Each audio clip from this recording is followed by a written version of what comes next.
Now again, there's always an adult involved with today's presenters. I will introduce Neil Rapp. Just stand up and get embarrassed a little bit, Neil. Neil's picture as a young child. Were you 6? 6 or 5? 6 when I was here. License was 5. When you were 6 years old, right? Yeah. At age 6, show them the picture.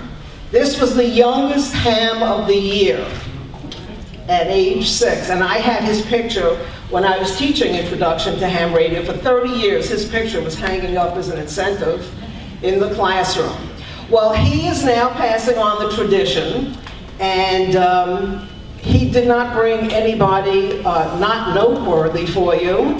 On the cover of QST magazine, the May edition, we have Padraig Lysandrou, hope I pronounced that right, and he is KC9UUS. He's 16 years old, and he did something really quite incredible to warrant being on the cover. So I know you're going to enjoy this, and I thank Neil. I know without your support this would not have easily have happened, and we thank you for all the work that you're doing, Neil, as well, passing on the tradition. Okay, it's all yours, and he did something really exciting.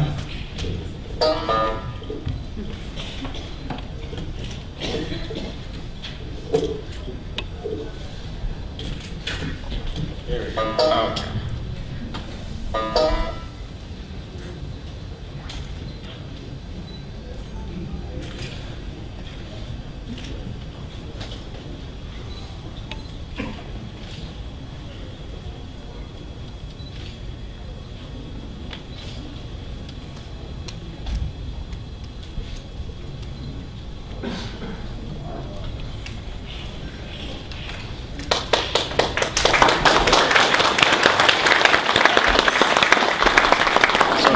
Padraig Lysandrou, KC9UUS. I'm a 16-year-old junior at Bloomington High School South in Bloomington, Indiana.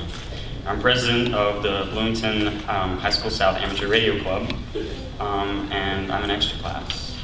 So, yeah. I'm here to talk to you about the DXpedition that I led to Cyprus, and you may have heard from QST. But I'm here to talk to you about it because it's very appropriate with the theme of the Hamvention this year, which is DX. So you may have heard of Cyprus in the news recently.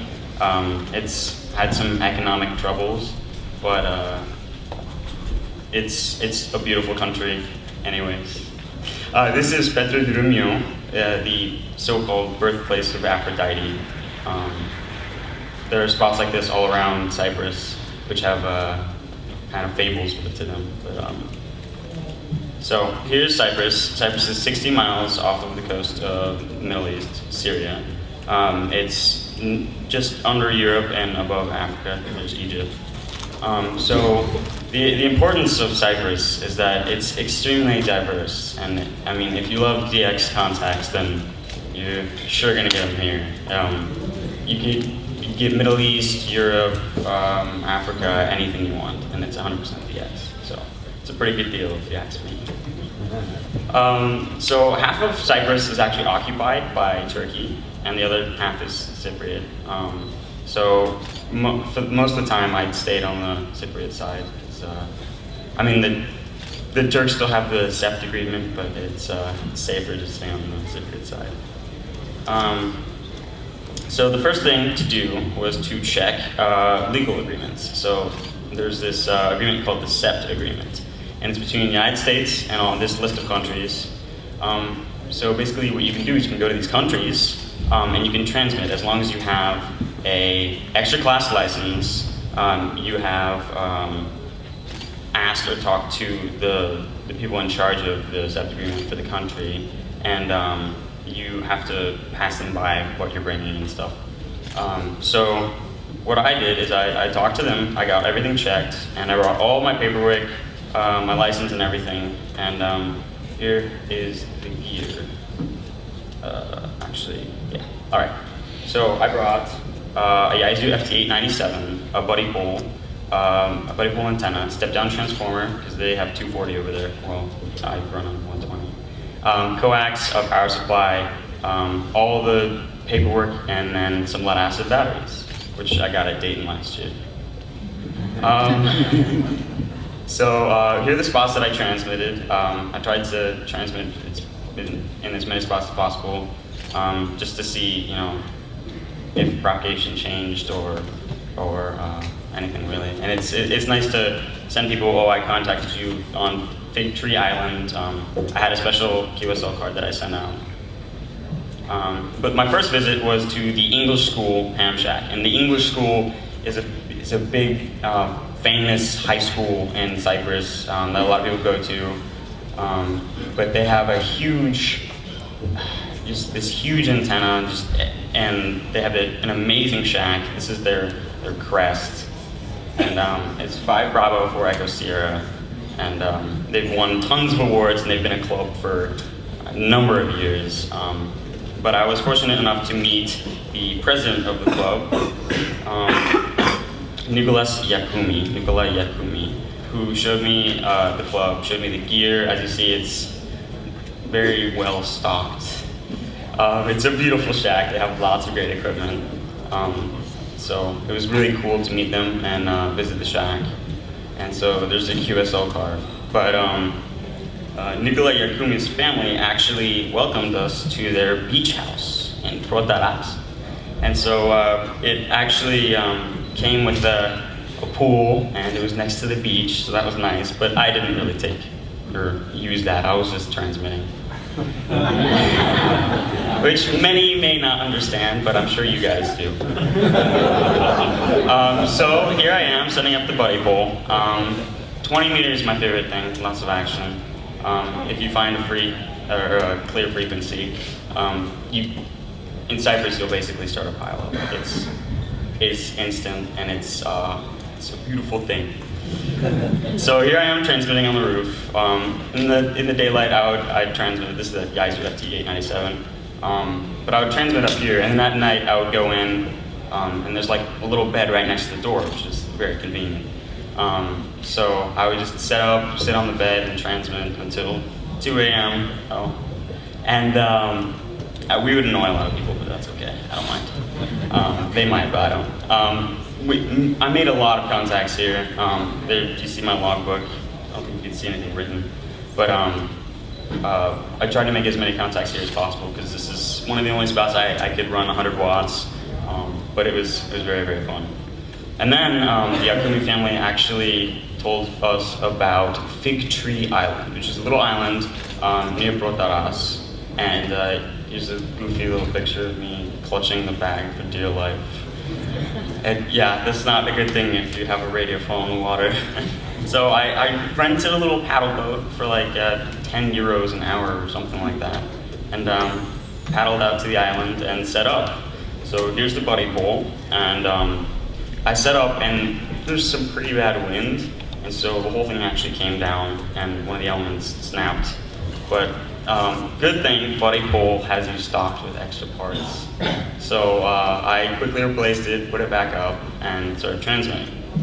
And from this spot specifically, we've got a lot of Eurocup contacts, like the special event stations. They have Eurocup soccer tournament going on in Europe, and it's pretty cool. A lot of Polish stations sending out really nice QSL cards.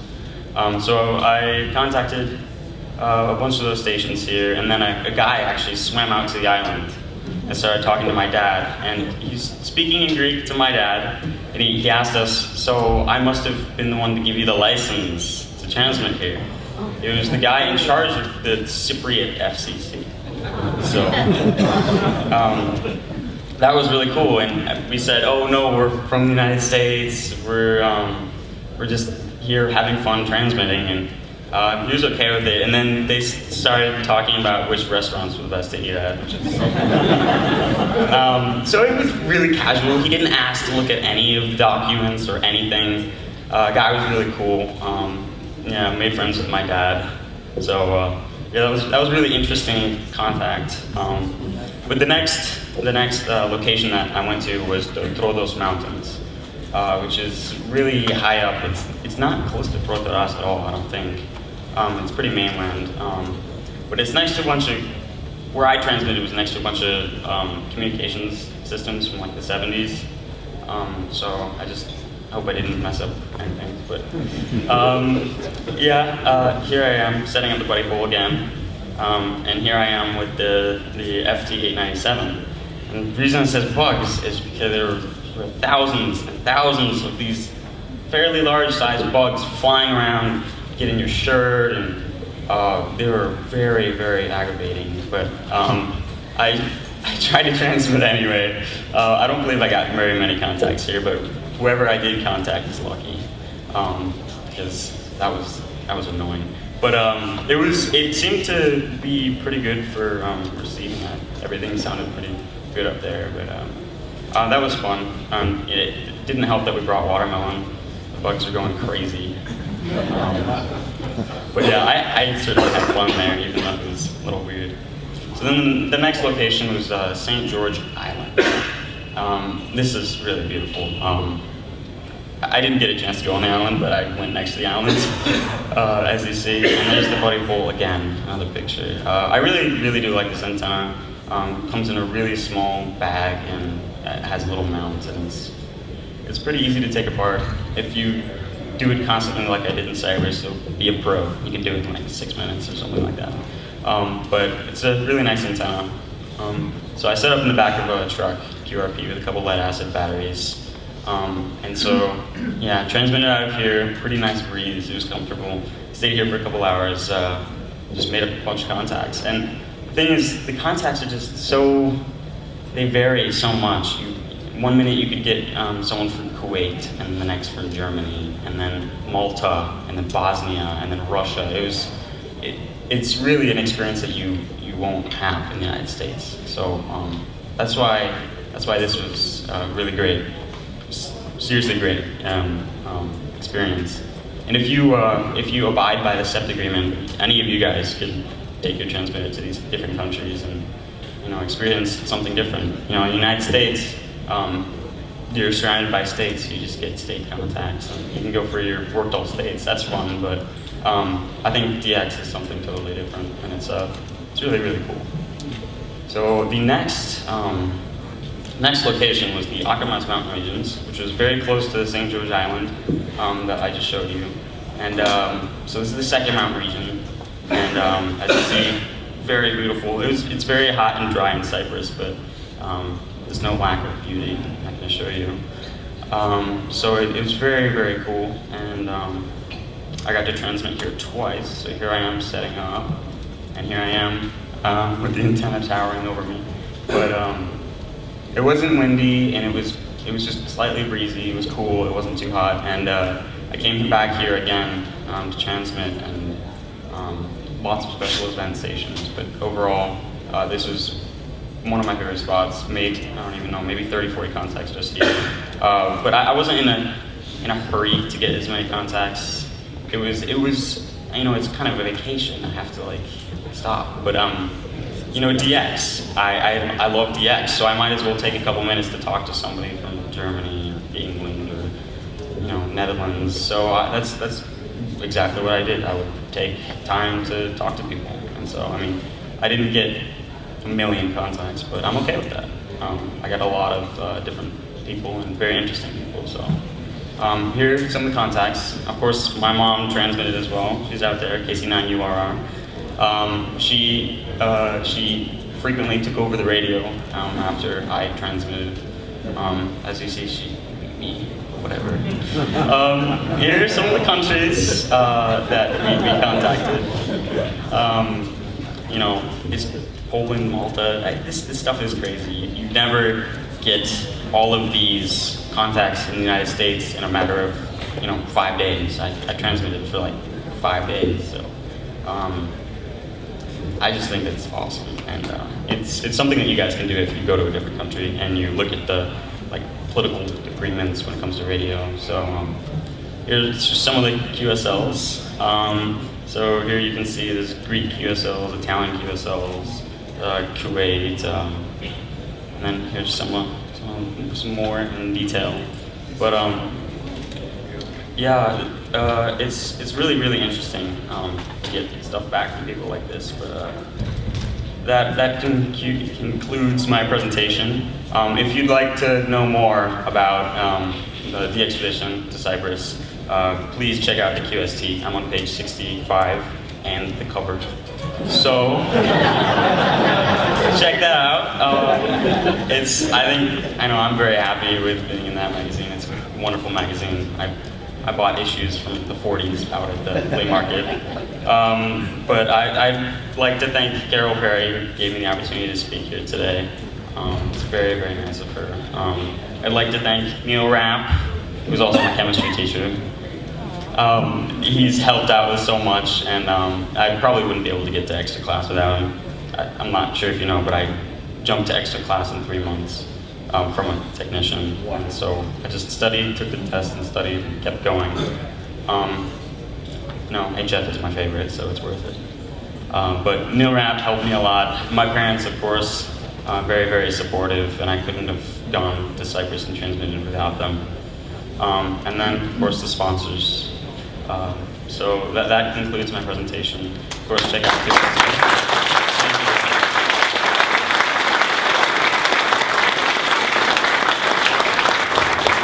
Thank you so much. This is no coincidence that the theme of this year's Hamvention, in case you didn't know, is about DXing.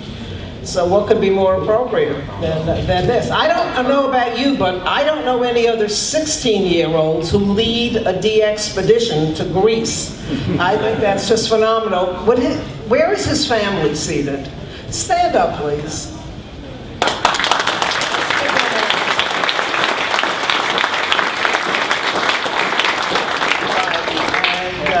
That's what we were talking about being involved with the youngsters. This is a perfect example of it. Thank you for all that you did.